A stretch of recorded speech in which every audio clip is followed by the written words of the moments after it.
L'essai clinique européen Discovery, initié par la France, est en pointe, on le sait, sur la recherche d'un traitement efficace contre le coronavirus. Emmanuel Macron a annoncé des résultats disponibles dans une semaine, le 14 mai, mais ça devrait durer un peu plus longtemps que prévu. Explication Thomas Chupin. Alors ce qui est quasiment sûr, c'est que le 14 mai, il n'y aura pas de résultat concret de l'essai. Ça, c'est une des responsables de Discovery qui l'explique. Il y a trop peu de patients testés pour avoir des réponses. Ce ne sera pas avant fin juin. Alors pourquoi si peu de patients ?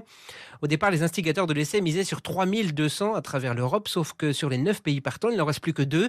La France qui comptabilise aujourd'hui 750 participants, et le Luxembourg qui n'a recruté qu'un seul patient.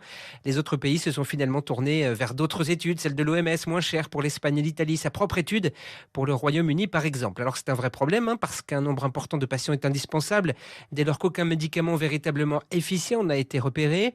Et puis il est encore plus inquiétant, il devient très compliqué de recruter des malades puisqu'ils sont moins nombreux.